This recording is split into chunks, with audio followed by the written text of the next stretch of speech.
അസ്സലാമു അലൈക്കും വറഹ്മത്തുള്ളാഹി. ഈ വർഷത്തെ നബിദിനാഘോഷങ്ങൾ ഒഴിവാക്കി വയനാട് ഉരുൾപൊട്ടൽ ദുരന്തത്തിൽ ഇരകളായവർക്ക് സഹായം നൽകണമെന്ന് ചില മഹല്ല് കമ്മിറ്റിക്കാർ തീരുമാനമെടുത്തത് ശ്രദ്ധയിൽപ്പെട്ടു.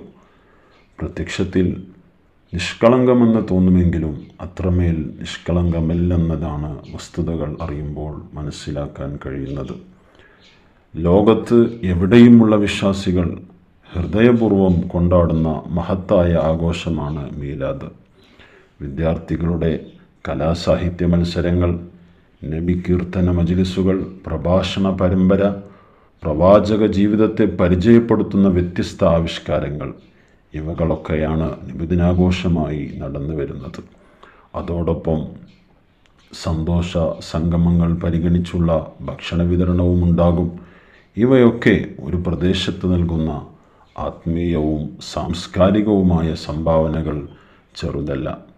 ഓരോ കാലത്തും നിരന്തരമായി പറഞ്ഞുകൊണ്ടിരിക്കേണ്ട നബി ജീവിതത്തെ സവിശേഷമായി പരിചയപ്പെടുത്തുകയും ഒരു പ്രദേശത്തെ എല്ലാ വിഭാഗം ജനങ്ങൾക്കും അറിയാനുള്ള സാഹചര്യം സൃഷ്ടിക്കുകയുമാണ് മീലാദാഘോഷങ്ങൾ നിർവഹിക്കുന്ന ദൗത്യം. ഇത്തരമൊരു ആഘോഷം എങ്ങനെയാണ് ദുരിതബാധിതരെ സഹായിക്കുന്നതിന് തടസ്സമാകുന്നത്? ഇത്തരം ഒരു പ്രവർത്തനം നിർത്തിവെച്ച് ദുരിതബാധിതരെ സഹായിക്കുക എന്ന വിചാരത്തിലേക്ക് എത്തേണ്ട അനിവാര്യത എന്താണ്? നബിദിനാഘോഷം നടക്കുന്ന സ്ഥലങ്ങളിൽ അനിവാര്യമെങ്കിൽ ദുരിതബാധിതരെ സഹായിക്കാൻ ആവശ്യമായ സമാഹരണം നടത്തിയാൽ അതായിരിക്കും ഒന്നുകൂടി മാതൃകാപരവും വിജയപ്രദവുമാവുക.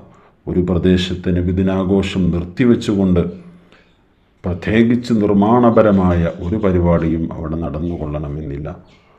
നമ്മുടെ നാടുകളിൽ വിവാഹവും അനുബന്ധ ചടങ്ങുകളിലുമായി ആഡംബരാഘോഷങ്ങൾ വർദ്ധിച്ചു വരികയാണ്.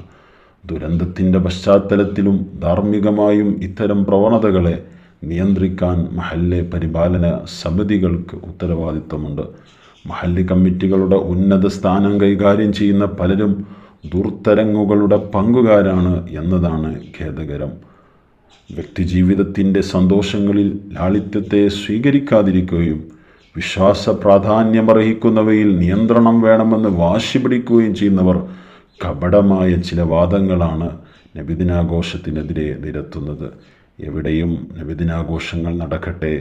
ദുരിതബാധിതരെ ചേർത്ത് പിടിക്കാനുള്ള നബി കീർത്തനങ്ങൾ പുതിയ തലമുറയിലും ഉണ്ടാവട്ടെ. ആവശ്യമായ സംഗമങ്ങളിൽ നിന്ന് സഹായിക്കാനും നിർമ്മാണപരവുമായുള്ള പ്രവർത്തനങ്ങൾ കൂടുതൽ ഉജ്ജ്വലമായി വരട്ടെ. അസ്സലാമു അലൈക്കും വറഹ്മത്തുള്ളാഹി.